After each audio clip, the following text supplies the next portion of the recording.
Good evening everyone. Merry Christmas. സംഗമയുടെ Christmas new year പ്രോഗ്രാമിലേക്ക് എല്ലാവർക്കും ഹാർദവമായ സ്വാഗതം. എൻ്റെ പേര് വിജയ്.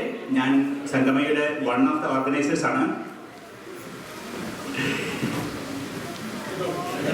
2023 ഈ വർഷം അവസാനിക്കാൻ ഇനി അധിക ദിവസങ്ങളില്ല.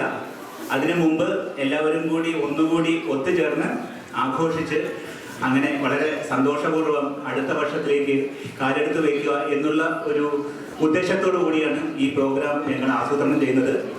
അതിനുവേണ്ടി ഇവിടെ എത്തിയ എല്ലാവർക്കും സംഗമയുടെ പേരിൽ വളരെ ആത്മാർത്ഥമായ നന്ദി രേഖപ്പെടുത്തുന്നു.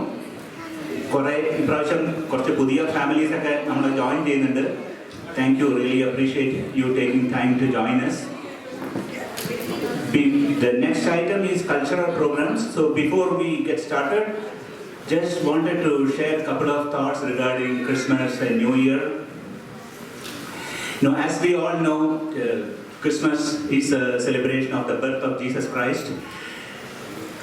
Jesus, as you all know, had a very humble birth. He was born in a manger. We typically set up a nativity structure with all the little figurines, but unfortunately we couldn't do this time. But one interesting observation in the birth of Jesus Christ is the arrival of the 3 wise men from the east. We are all from the east, so it is good to know that the 3 wise men or the 3 kings, also called Magi, they arrived from east.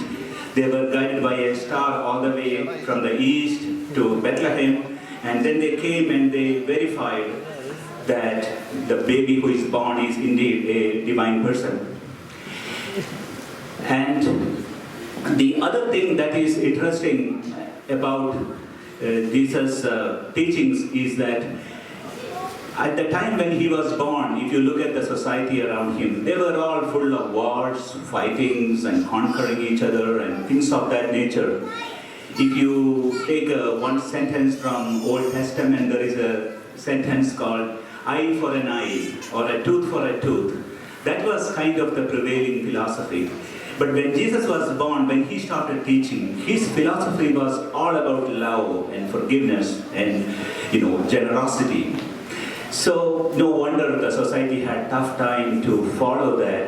And when he said, "Come follow me," there were just about 12 people who followed him, and we know that one of them betrayed him as well.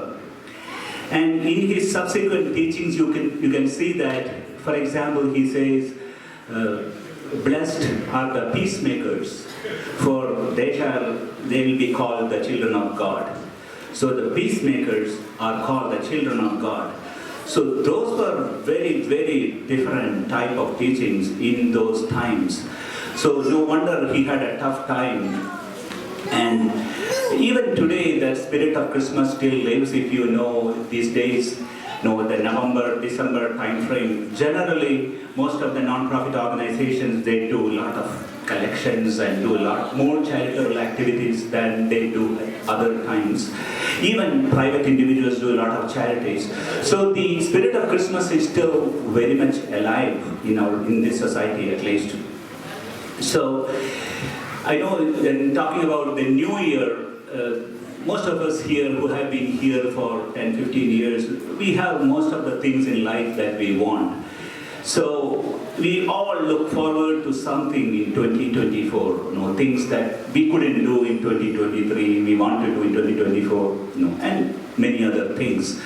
So at this time, Jesus had a very special message, like he says, "Light the lamp of love and generosity and compassion in the heart." Even if you have everything, you have gloominess of the heart, you are still sad, I don't know what you want, but still you want something. But this message of love and compassion and generosity, it is a great thing that we all should take care and try to cultivate that in the coming years. It is not only good for us, it is good for everyone around us as well. That was just my 2 cents for this occasion, so I hope you liked it. So the next one we have is our cultural programs. So we have a few cultural program items. And we have a wonderful MC, Lakshmi Chidambaram. She's going to come and walk through the cultural program items. Once again, Merry Christmas and greetings of the New Year. Thank you.